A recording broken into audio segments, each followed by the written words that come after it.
baza concentré na changement de révision à la constitution y azui décision y a que veiller conscience y a peuple africain na peuple congolais y nani l'assistant le plus surveillé y a Inikin aux étudiants héros vandi devant la télévision na bango bazolanda parce que ebik avec qui est connaissance eza au fêlé et puis explication eza clair et net azolo bela Génécoste oyo bato belé ba betakara bato belé baza concentré na ba gain personnel.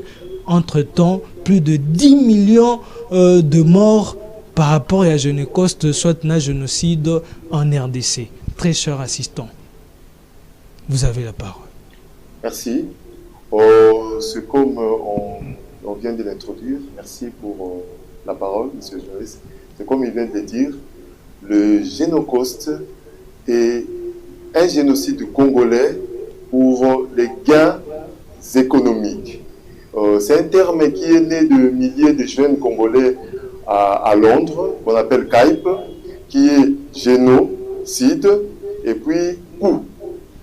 Cela veut dire autrement, c'est le génocide congolais pour des gains économiques et territoriaux. Autrement, on peut l'expliquer, c'est l'extermination de plus de 10 millions de morts suite à l'agression rwando-burundo-ougandaise soutenue par les puissances héros-américaines dans le but de piller les richesses naturelles de la RDC et après morceler notre espace vital qui est la République démocratique du Congo et avec des termes qu'on appelle tels que balkanisation, somalisation ou soudanisation. Et il y a beaucoup de concepts dans ce sens. Très assistant, émission la biso to fongolaka numéro Batuba Komaka Nenge to sala au Afrique ezokoma RDC ezokoma monde entier ezokoma. Pourquoi il faut tous ces souvenirs de la victime à Génécoste? C'est comme le dicton qui dit un peuple sans mémoire est un peuple sans avenir. Un peuple doit connaître son passé, son présent et puis projeter son avenir. Dans les cas d'espèce avec Génécoste, le peuple congolais doit connaître le passé. Pourquoi il y a eu plus de 10 millions de morts exterminés suite à l'agression rwando-burundo-ougandaise? Et où en sommes-nous présentement? Parce qu'au moment où nous parlons, les pays de mer agressés par le Rwanda, qui occupe une partie du nord et du sud Kivu, et il y a des crimes qui sont commis et perpétrés sur cet espace territorial. Donc nous devons connaître cela.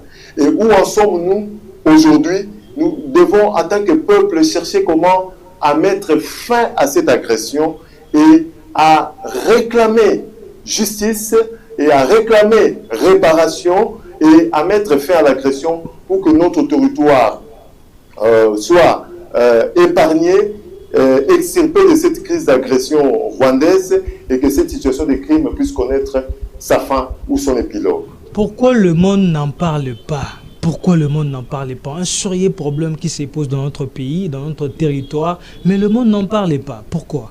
Bon, le monde n'en parle pas pour plusieurs raisons. Parce que ce même monde-là est à la fois complice et à la fois acteur. Parce que comme vous le savez, c'est une guerre d'agression qui dure depuis plus de 30 ans. Et les pays tels que l'Ouganda, le Rwanda et le Burundi sont des pays qui sont sous-traités par les puissances héros-américaines pour piller. Et je ne vois pas pourquoi ces pays-là vont accourir pour chercher à en parler. Sinon, ça va révéler un peu ce qui se passe dans cette partie de notre pays. C'est pour ça qu'il y a comme une sorte de complicité et d'implication de ces pays et de ces puissances, et d'où ils n'ont pas intérêt. Mais ça revient à nous, en tant que peuple, d'en parler, de ne pas se taire, hein, d'alerter à la conscience internationale pour que cette situation puisse connaître son épilogue. Parce que 10 millions, c'est beaucoup. C'est toute une population qui est décimée et ça ne doit pas continuer comme ça. Donc la tâche nous revient à nous, Congolais, que nous puissions nous lever, que nous puissions prendre prendre notre responsabilité parce que c'est nous qui sommes victimes et alerter la conscience internationale pour que cette complicité et cette impuissance puissent s'arrêter et que notre peuple et toutes les victimes puissent obtenir justice, et je dis bien la vraie justice. Les stratégies que nous pouvons utiliser pour se faire attendre dans les mondes, comment apporter vraiment cela et le faire voir dans le monde entier? En tout cas, il y a plusieurs stratégies concernant, parce que ici, notre demande, c'est quoi? C'est que nous devons nous inspirer d'autres peuples et puis essayer d'adapter les choses conformément à nos réalités. Je prends souvent le cas d'Israël avec la Shoah et la construction du mémorial de Yad Vashem. Nous aussi, nous devons s'inspirer et puis adapter à nos réalités. Il faut notamment construire un très grand mémorial digne de ces noms où nous allons exposer les restes des corps, des biens, des vêtements et autres de ces plus de 10 millions de morts, et lors des cérémonies du 2 août, appeler le monde entier. J'aimerais que nos autorités, lors de la cérémonie de commémoration du 2 août, qu'on puisse inviter les dirigeants du monde, les grands de ce monde, pour venir voir ce qui s'est passé, et ça va impacter, influer sur la reconnaissance de ces génocides, et puis ça nous donnera un levier sur le plan géopolitique pour influer positivement sur la scène internationale. En quoi le génocide peut aider la RDC sur le plan international? Géopolitiquement parlant, ça peut nous aider de plusieurs manières. Si je prends le cas de l'État d'Israël, vous regarderez que après la Shoah, après la création de l'État d'Israël, aujourd'hui Israël a un principe qui dit qu'il a le droit d'existence, le droit de se défendre, ainsi de suite. C'est à cause de la Shoah. L'État d'Israël, sa légitimité, son existence et son droit de se défendre face aux menaces externes sont fondés et ont pour un socle la Shoah.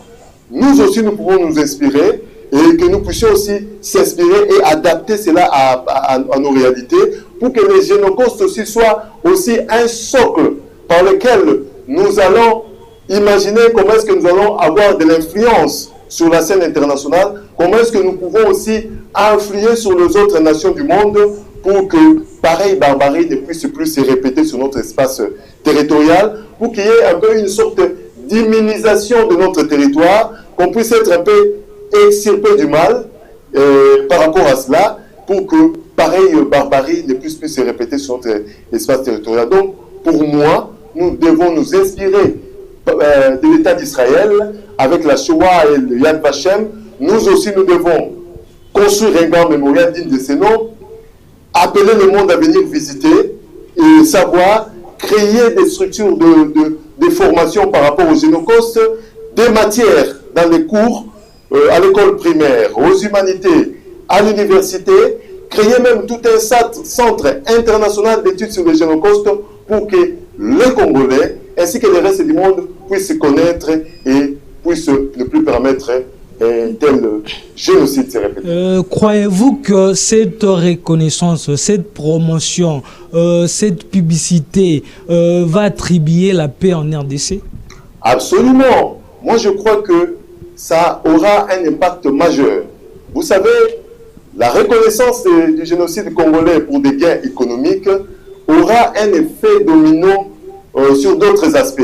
Parce que quand il y aura reconnaissance sur le plan international, sûrement ça va attirer la justice, ça va attirer les réparations et ça va aussi permettre à ce que notre pays